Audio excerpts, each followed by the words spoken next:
Hi everyone, welcome back to Learning with Leah. I'm glad you could join me today as we continue in our series about tenses. So we've talked about simple present tense, we've talked about simple past tense, and present continuous. So today we're going to talk about the future and talk about the simple future tense. So in simple future tense, sometimes we use will and sometimes we use going to. Today we're going to focus on will, and the next video, probably next week, we'll talk about going to. So make sure you subscribe if you want to hear that next week when I publish that. So today we're talking all about will and how to talk about the future. So let's discuss first how we determine when we use this. All right, so first of all, when do we use will? So anytime that we're talking about the future, it could be tomorrow, it could be next week, next year, in 1,000 years, in the crazy future, right? It could be at any point in the future we can use simple future with. But there are some differences. So typically when we use going to, we use that when we're talking about clear, planned events, things that we have thought through before we speak. We use going to talk about those planned actions. We use will mostly for unplanned actions. And also, we use will when we are talking about or we are using more formal speech. Will is definitely more formal, and going to is definitely more informal, less formal. So that's the main break between the two is formality, and also if something is planned or not planned before you speak. So let's look at the 7 ways that I have here of when to determine or when to use will in a sentence. So even though I just said going to talks mostly about planned events, we can use will for some planned events. So we can use will to talk about some planned events, such as an appointment, for example. The appointment will be at 1 p.m. So there are some areas of planned things that we can use the simple present, such as an appointment time or a meeting time we can discuss. Mostly though, we talk about unplanned events. So that would be things that as you are speaking, you are making a decision about. It's not something you made a decision a long time ago. If you made a decision a long time ago, then you would use going to. For example, if my friends called me last week and said, "Hey, can you give me a ride next week?" And I said, "Sure." Then I would say, "I am going to give my friend a ride." But if it is the last minute and my friend says, "Hey, can you give me a ride right now?" Or in 5 minutes, I have to make a quick decision. It's an unplanned thing. So I might say, oh yeah, sure, I will give you a ride, because it's a last minute decision. It was not something that you planned. Maybe if you are shopping and I'm looking between 2 shirts, what to do, what to buy. And then I might say, I'm gonna buy this one. I'll buy this one, right? I will buy this one. And I made a quick decision, right? It was not a planned event. It was something I made in the moment, unplanned. Also, when we are ordering food, ordering something, and we are talking to someone about our order, we use the simple future tense. I will have a soft taco, right? We use will to express our order. I will have a Diet Coke with that, please. All right, next, promises or threats. So I wrote when we were promising something, but also if you are threatening someone, it's the same. We can use simple future for both threats and promises. So I will marry you, right? That is a promise. Or oh, like maybe I would say to my mom when I was little, oh, I will get the dishes done, but please let me go with my friends. I will get the dishes done when I get home, right? It could be a threat where you might say, if you tell anyone, I will hurt you, right? That's a threat. So any sort of promise or threat, we use a simple future with. Also about predictions. Anytime we are predicting something in the future, something that you think might happen, we use the simple future tense. For example, the economy will get better soon. You might say the president will be elected this fall. Anything that you are predicting for the future. Another is offering. If you're offering anything, oh, I will help you. I'll get that. Anytime we are offering our services or our help, we use the simple future. And lastly, anything of possibility. So let's read the example. Maybe he will take the day off tomorrow. Maybe he'll take the day off. Oh, maybe she will make some cookies tomorrow, right? If there's any sort of possibility, we use simple future to predict or to express that. So these are the main reasons or the main ways that we discuss in simple future with will. Again, will is more formal, definitely more formal, and more for the actions that are unplanned, whereas going to talks more informally, and it's more of those actions that are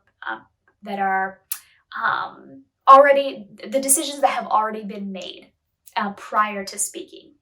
All right, so now let's look at how to conjugate and how to use these in affirmative or positive sentences. So the best part about simple future tense is that it's really simple. So the only thing that we have to do when creating a simple future sentence using will is just add will in our affirmative sentences. So affirmative just means positive. So in a positive sentence, we start with our subject, we add will, and then we add our verb. So will is a modal, which it kind of acts like a helping verb. So because of that, those helping verbs or modals always come before the base verb. So our subject plus will plus verb. Now, the best part is it doesn't change depending on if it's first, second, or third person, or if it's singular or plural, which is awesome. So it makes it very easy. So let's look at this. I will go, you will go, he will go, she will go, it will go, we will go, you will go, they will go.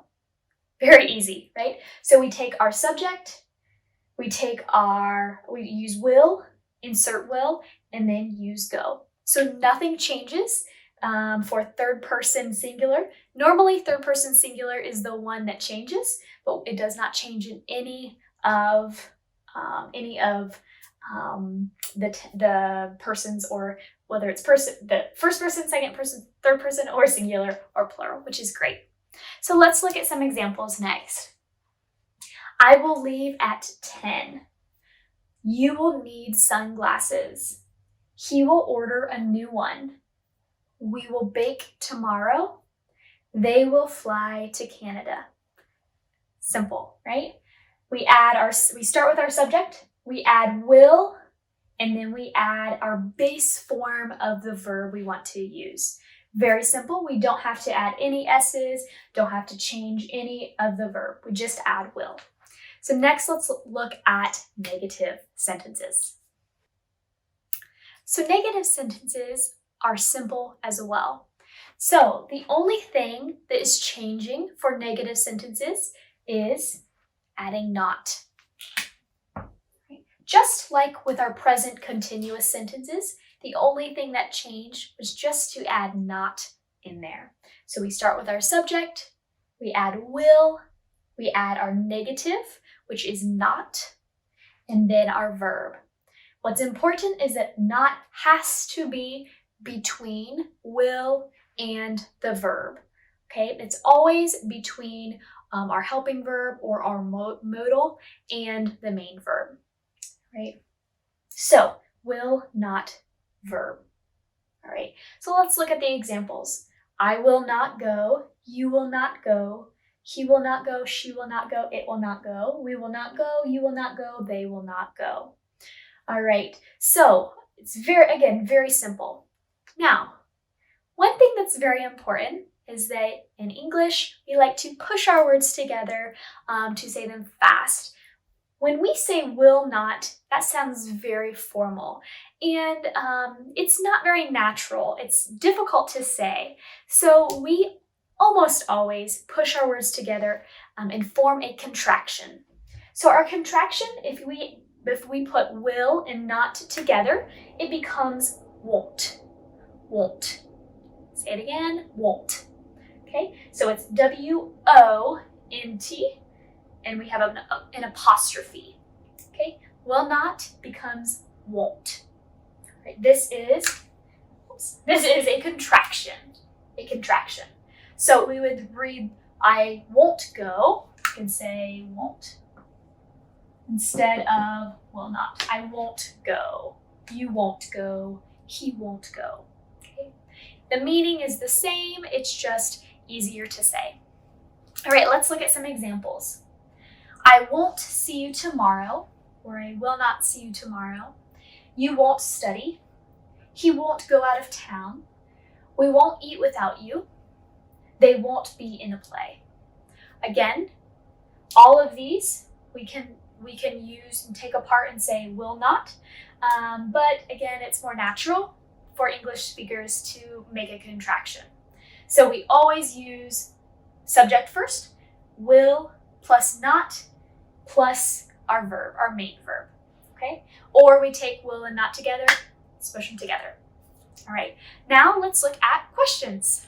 All right, for questions, pretty simple. All we are doing is changing the position of will and the subject and switching them. As you probably know by now, when we form questions, we always switch the helping verb or the modal, and we switch them with the subject. So there is always a verb or some sort of verb or helping verb at the beginning of the sentence, and then our subject is second. So that is what we do here. We just change, and we begin our sentence with will, and then we add our subject plus our verb. All right, so will I go? Will you go? Will he, she, it go? Will we go? Will you go? Will they go? Again, so easy. Nothing changes between the different persons. So it makes it very simple. We just have to remember, we switch the position. And that is a rule in every tense. Whenever we form questions, we always switch. We switch the helping verb or the modal, and we switch it so that that is first and the subject comes second. So let's look at the examples now. Will I be alive in 2100? Probably not. Will you get all A's? Will he learn to swim? Will we be friends? Will they become doctors? As you can see, we begin with will. Then we add our subject. Then we add our main verb. So pretty simple. I think this tense is one of the most simple because not much changes between our affirmative, our negative, and our questions. It's really simple. If you have any questions, of course let me know though, but this one is pretty easy. The next video would be on the simple future tense with going to. So now that we have learned about how to use will, the next one we're going to talk about going to and how to use those and when we use going to. All right, again, make sure you leave a question or a comment or suggestion down below so I can help you. I love hearing from you guys. It's one of my favorite things is to hear from you and what you've learned, what you want to learn. So thank you guys so much for joining along in this journey. I hope that you have a great day and we'll see you next time.